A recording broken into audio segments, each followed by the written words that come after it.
Muchas gracias, hermano Oscar, por este tiempo de darnos esta entrevista. Ujú. Has llegado recién a Perú. ¿Qué te parece el clima, las personas, la comida? Primera vez en Perú, Primera vez. primera vez en toda mi vida, súper emocionado.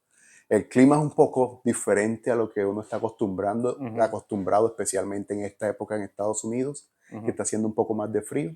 mm, Pero yo nací en tierra caliente, yo vengo del Caribe colombiano, nací en mm, Cartagena. mm, Entonces uno se reacostumbra a lo que ya uno estaba acostumbrado.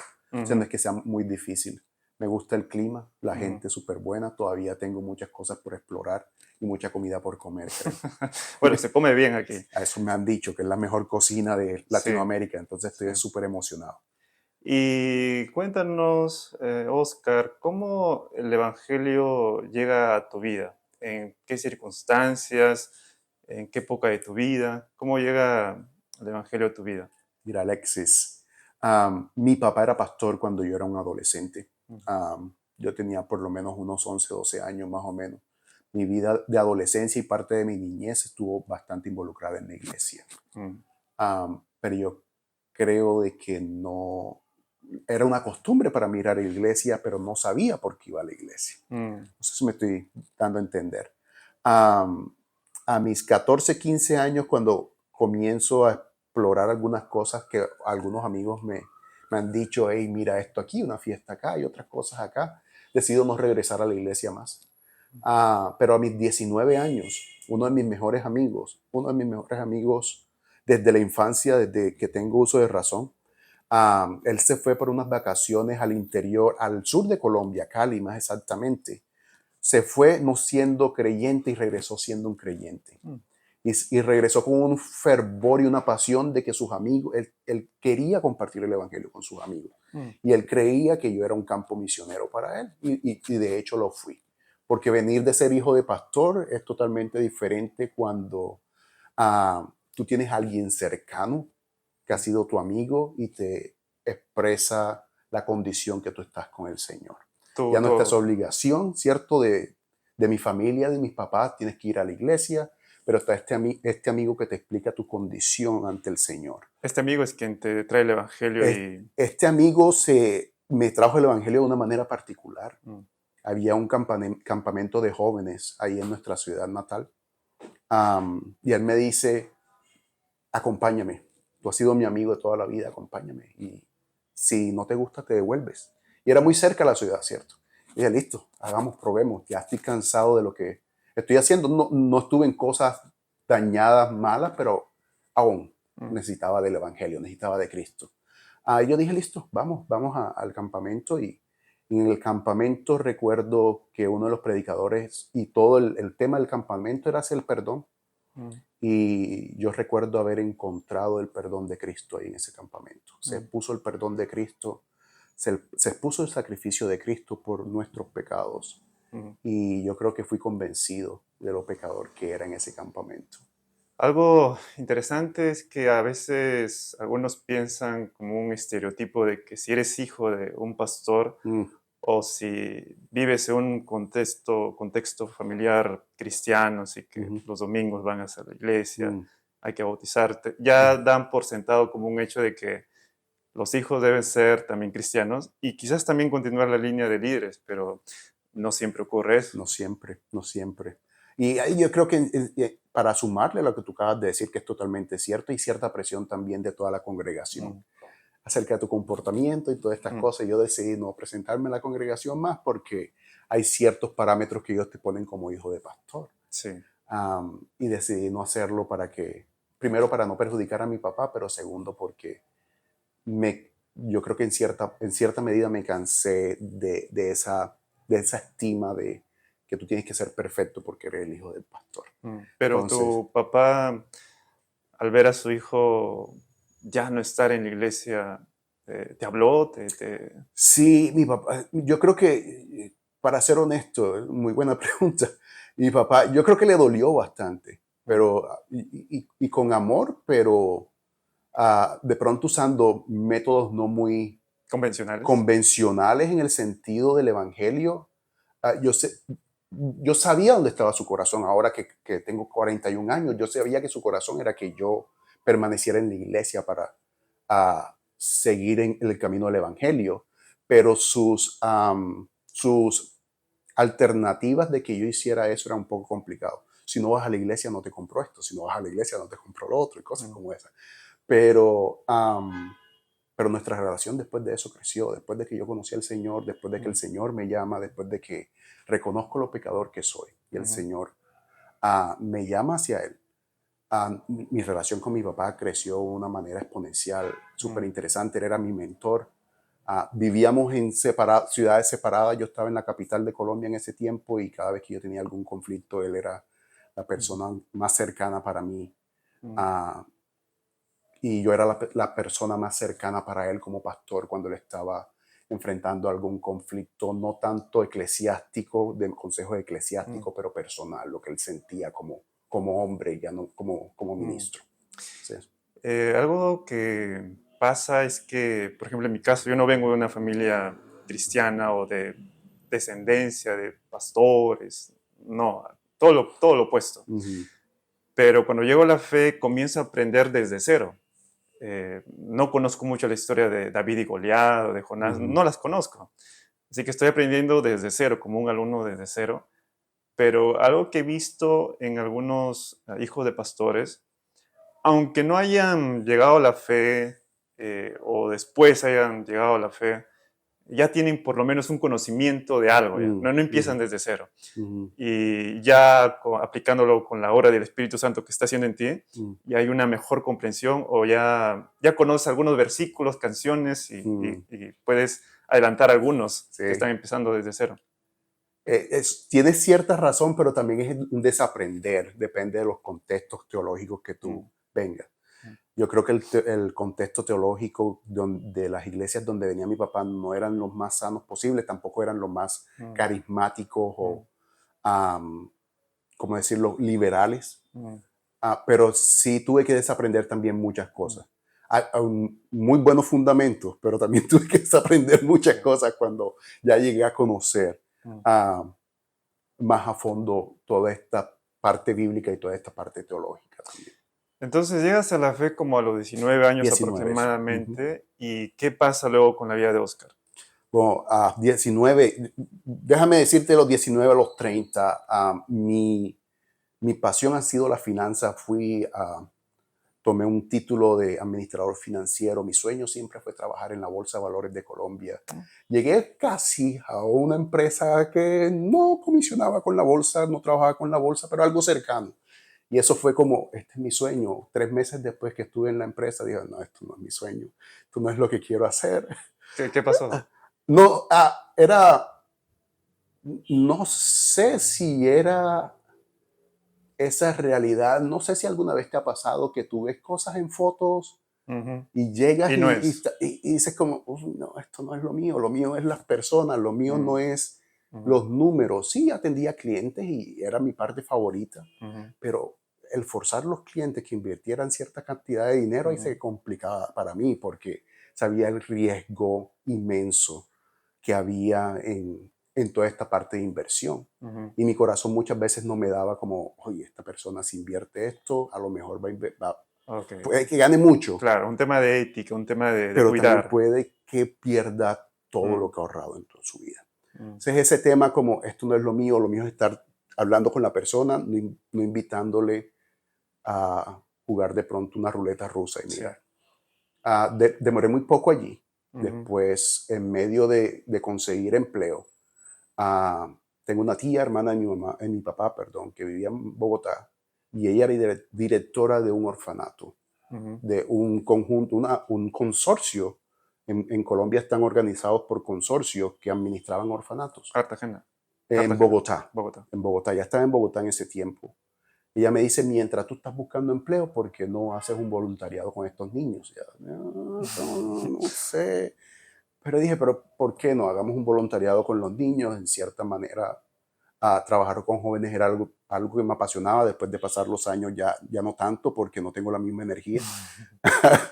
Pero algo que me apasionaba y tú sabes que nosotros en Latinoamérica nos gusta mucho el fútbol. Ujú. Entonces, Algo me han dicho. esos niños necesitaban a alguien que jugaba fútbol con ellos, Ujú, ¿cierto? Pero también que le enseñara un poco de inglés, un poco de matemáticas, cosas como esta. Y yo fui y quedé, dije, yo no sé si yo quiera volver a trabajar en alguna otra parte que no sea trabajar para velar por estos niños. viste la foto, no te gustó, pero cuando estuviste ahí, te diste cuenta que Fue otra, totalmente otra, diferente a lo que otra me realidad. pasó con lo del mundo del mercado de valores y todas estas Mm, cosas. Porque en cierta manera vi la necesidad que estos niños tienen, escuchaba las historias durísimas, ujú, durísimas que recuerdo una de ellas, Alexis, que en ese tiempo estaba con un amigo que se mudó de Texas para Bogotá para hacer voluntariado también. Y yo recuerdo de que íbamos en el servicio público en Bogotá y iba llorando todo el camino hacia la casa. Y me mm, preguntaba, ¿qué te pasó? Y dije, acabo de escuchar a esta niña y lo que le pasó a esta niña mm, de 11 años y la decisión tan dramática que tomó esa niña. ujú, Ah, Decidió optar por la vida del bebé que estaba esperando de, una, de un abuso sexual, mm, de una persona muy cercana a su familia, ujú, teniendo la opción de los jueces en Colombia de mm, abortar. Ella decidió por la vida, 11 años. mm, Y a mí nunca se me olvida esa conversación. Yo creo que esa conversación fue el combustible ujú. para lo que el Señor me ha permitido hacer durante todos estos años. Sí. Entonces, sí, yo creo que como tú dices, esa foto como que al principio no, pero ya después encontré como, aquí es donde quiero estar. Y lamentablemente es una realidad en Perú, en Colombia, Latinoamérica, y hay mucho maltrato con los más vulnerables, Mm. niños, ancianos, viudas. Y ahí donde necesitamos hermanos como tú que estén involucrados en esta obra. Y ahí donde empiezas a involucrarte en esta área, en este trabajo. Sí, me empiezo a involucrar como, te voy a ser honesto, yo hace 11 12 años que comencé a involucrarme con esto, nunca pensé llegar hasta donde estoy ahorita. Ujú, Hablando de términos de lo que el Señor ha permitido hacer, ujú, no solamente en Colombia, pero en Latinoamérica, o no ha permitido hacer, que me ha permitido ver que ujú, otras personas están haciendo en Latinoamérica.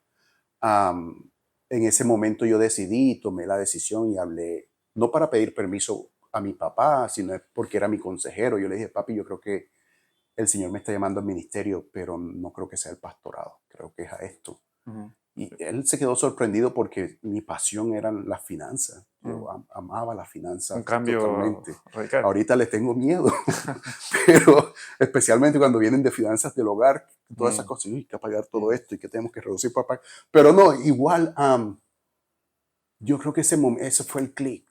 ujú, Y ahí fui involucrándome con algunas cositas. El Señor me permitió conocer algunas mm. otras cosas y hasta el Pero sol de hoy en ese tiempo Oscar está solo. estoy solo, estoy soltero. ¿Y cuando Oscar encuentra a la ayuda idónea? Bueno, lo bueno que ha sido el Señor en todo esto, Alexis, es yo entro a trabajar medio tiempo con una organización que tiene base en Bogotá Ujú, y ellos están ayudando niños que están saliendo del sistema de protección del gobierno por mayoría de edad.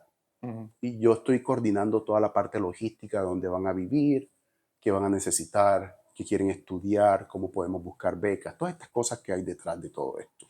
Y el otro medio tiempo estaba trabajando con una organización que tenía bases en Nicaragua, en Managua, más exactamente. ujú, Para ese tiempo me tocaba estar en Managua visitando unos proyectos que estaba haciendo esta organización.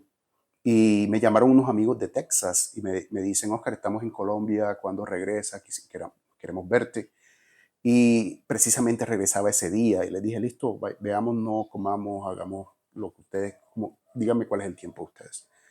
Ahí en medio de ese grupo estaba mi esposa, la que ahorita es mi esposa, que yo no tenía ni idea lo que iba a pasar, ujú,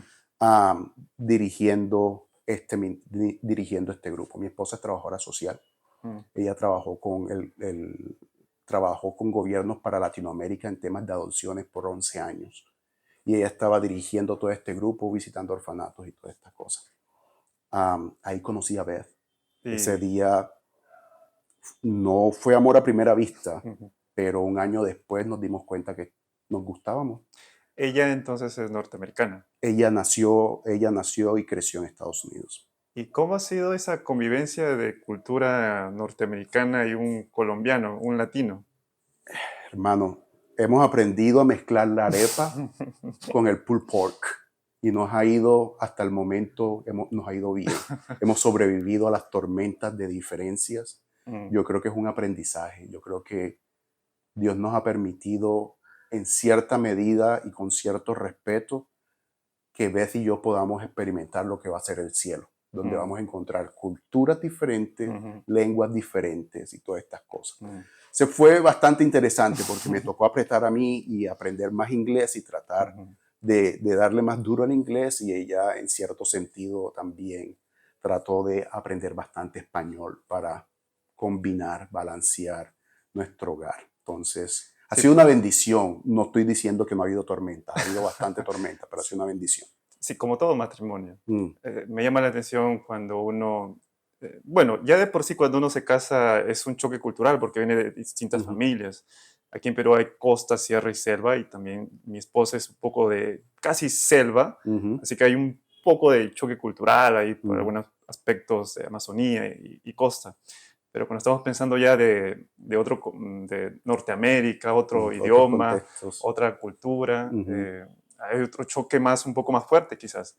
Pero en el matrimonio, si somos cristianos y conforme a la ujú. palabra, pues Dios está obrando ahí Sí. para bien. Yo creo que hay dos cosas que nuestros consejeros prematrimoniales nos dijeron. Ustedes tienen que entender dos cosas. Una, ambos son pecadores. Y dos, hay suficiente gracia para ambos. Yo creo que eso nos ayudó en cierta medida. Mm. En cierta medida nos ha ayudado y nos ha traído hasta acá. Y ahora estás trabajando ya casi 8 años o 7 años en Lifeline. Lifeline Children's Services. ¿Y qué es eso? Cuéntanos. Sí, mira, Lifeline es una organización para eclesiástica. Ujú, Nosotros, nuestra visión como organización es equipar al cuerpo de Cristo para mm, que el cuerpo de Cristo manifieste el Evangelio a poblaciones vulnerables. Háblese de niños vulnerables o familias en vulneración. Eso es lo que nosotros hacemos. Tratamos de equipar lo más que podamos para que la iglesia pueda manifestar el Evangelio. En la parte que equipamos, de diferentes formas, hay familias que vienen a adoptar internacionalmente a través de Lifeline, y Lifeline simplemente equipa, prepara y conecta a estas familias con lo que está pasando en el territorio, en los territorios internacionales, o adopciones domésticas en Estados Unidos. También preparamos familias para acogimiento temporal, lo que llamamos en Colombia, parte de Latinoamérica, acogimiento temporal. También ayudamos a familias o ayudamos a la iglesia, equipamos a la iglesia para que la iglesia ayude a familias que están en crisis, mm, familias, lo que le llamamos prevención ujú. familiar o restauración familiar. ¿Y cómo ves la realidad hoy en día, 2024? ¿Ha habido un progreso o qué aspectos aún necesita pensando en Colombia, Latinoamérica o las iglesias alrededor del mundo? Y yo creo que es una muy buena pregunta, porque yo creo que es algo que todavía está muy, muy en pañales en Latinoamérica. Y Mm, lo digo con todo respeto, sí, sí. no de la gente que ya lo viene haciendo. Mm, Hay muchas iglesias, hay mm, muchos ministerios que ya lo vienen haciendo y lo vienen haciendo de una forma extraordinaria. Pero todavía hay muchas iglesias que todavía necesitan escuchar por qué lo deben hacer. mm, Hay muchas iglesias que saben que hay algo que está pasando, pero no saben que hay un porqué detrás, y que la iglesia es el actor principal, no simplemente para mostrar de pronto esa parte social y ayudar al necesitado, sino es porque hay una gran oportunidad para que el evangelio se siga extendiendo en medio de estas familias, y hay una gran oportunidad para ser discípulos de estas familias también. Entonces yo creo que viene progresando. En cierto sentido hay mucho progreso en Latinoamérica mm. desde hace 10 años, voy a decirlo yo. Pero aún hay mucho de por qué trabajar todavía. Todavía hay mucho, yo creo, de que no es tanto por la necesidad. Quiero hacer la claridad. La necesidad siempre va a estar, Alexis. Mm, El pecado siempre va a estar corroyendo. El ujú, pecado siempre va a estar allí.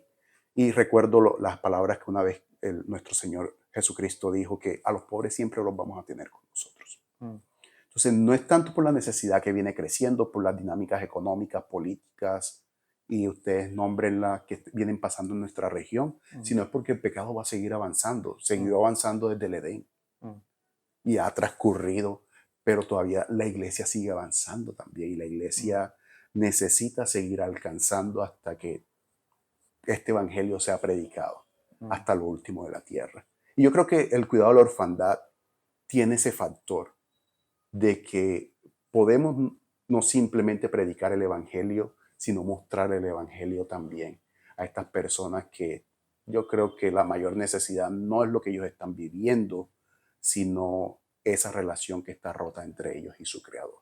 sí. Y, Oscar, me decías previamente, antes de estar en esta entrevista, que está evaluándose el tema de quizás pueda ser pastor. Sí, ahí está un anhelo, ahí está un anhelo. Tú sabes que Pablo le dice a Timoteo que el que anhela obispado. Y hay cierto anhelo, Mm, pero es un anhelo que ya lo puse en manos de los pastores de la iglesia donde soy miembro. mm, Entonces ellos ya tienen ese anhelo y estamos orando. El Señor me ha permitido los últimos 3 años estar estudiando teología ujú, y en cierta medida creo que los estudios me han ayudado a no tenerle miedo de pronto a ujú. la labor pastoral en cierto sentido. Am, pero ahí ¿Qué, está ese anhelo. qué le dirías a un joven que tiene en su familia, que es pastor, por ejemplo, y Ujú, sale? Porque no es un mundo, no está adecuado, ujú. no está cómodo, pero tú ya ahora más firme en tu fe, ¿qué le dirías a ese joven Oscar de 19 años que está en esa disyuntiva? Porque hay muchos Sí. jóvenes, no solamente que pensamos que el mundo, los negocios, Mm, nos va a dar esa satisfacción, ujú. pero también jóvenes que son parte de la iglesia, pero aún no se hallan y van por otro camino que Mm. al final perjudica más. Y súper interesante tu pregunta, sabes que me pones a pensar en Ujú, esto y si yo tuviera la oportunidad de decirle a mi yo de 19 años, es, el Señor te puede usar donde Él te quiere usar, ya sea en el mundo de los negocios o ya sea dentro de la iglesia local. Am, yo creo que ambos son súper importantes y ambos, tanto dentro como fuera, vamos a necesitar el Evangelio. Y tanto dentro como afuera, vamos a necesitar de gente que esté preparada para llevar ese Evangelio y para dar respuestas a preguntas que a lo mejor esta gente que va a escuchar el Evangelio va a tener. y a veces necesitamos de esas personas, no tanto a veces como el pastor, en este caso tu Mm, padre, que te hablaba del Evangelio, ujú, pero Dios usó a este amigo totalmente, para traerte el Evangelio. Entonces, totalmente. necesitamos de pastores y estos jóvenes o amigos que puedan traerte al Evangelio. Mira, yo cada vez que me acuerdo y alguien me pregunta cómo llegaste al Evangelio, yo siempre tengo que mencionar, Olmer es su nombre. Dios usó a Olmer de una forma que jamás había pensado. Yo creo que todas las oraciones de mi mamá nunca incluyeron que usa Olmer para esto, pero el Señor obra de maneras inesperadas y como Él quiere obrar. Sí, también eso es una buena parte, porque hay muchos jóvenes que de pronto creen que invitando a otro joven Mm. el Señor no, de pronto no vaya a hacer algo a través de esa invitación. O confiar en el pastor, que él debe visitarlo y enseñarle y hacer una buena teología. Pero Dios usa hasta labios que balbucea como un niño Sí, y lo usa para totalmente, atraer a personas. totalmente. Sí. Yo creo que es la disponibilidad y el anhelo de querer ser usado por el Señor donde te encuentres, Ujú. am, como te encuentres también a veces. No importando Olmer, yo no creería que Olmer tenía más de 3 o 4 meses de estar en el Evangelio cuando él decidió, yo tengo que invitar a mi mejor amigo a que regrese a la iglesia, porque él se congregaba en la iglesia donde mi papá era uno de los pastores. Mm. Um, todavía era mi papá pastor, uno de los líderes, uno de los diáconos de la iglesia, no recuerdo bien, ya son varios años atrás. Pero a estos jóvenes no les dé miedo, inviten lo que el Señor hace la obra y Mm. hablen cuando tengan que hablar, que el Señor va a poner las palabras precisas que tienen que Exacto. dar. Oscar, algunas palabras finales, algo que quieras decir a la iglesia acá en Perú o a los jóvenes o pastores, que cómo podemos ser más conscientes o no ignorar de muchos proyectos, ONGs que están haciendo, pero como iglesia quizás desconocemos. Palabras finales que podrías decir. Sí, yo creo que lo último que me gustaría decir a la iglesia en general, jóvenes, líderes, a ancianos de título, pero también ancianos de edad, ah, tenemos una responsabilidad hermosa y tenemos no tanto la obligación de cumplirla, sino es que ya está cumplida, Mm, pero de ser obedientes de llevarla. Seguir extendiendo lo que es la gloria del Señor, donde nos encontremos, ya sea como pastor, ya sea como universitario, ya sea como ama de casa, ya sea como padre de familia, ya sea como empresario, ya sea como estudiante, seguir extendiendo la gloria de Dios donde el Señor nos tiene.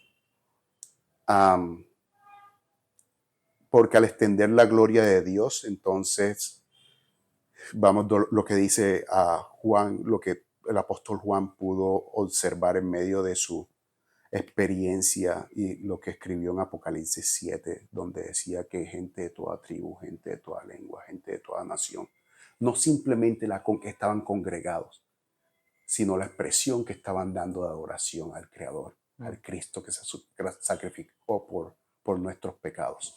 mm. Yo creo que eso es de pronto lo que quisiera culminar. Tienes una tarea muy pequeña que sea, muy grande que Ujú. sea, para colaborar a que mucha gente, a que todo este número de personas pueda adorar a Cristo en ese tiempo. Dios no nos necesita para extender su reino, pero nos concede ese regalo, un privilegio, pero también una responsabilidad.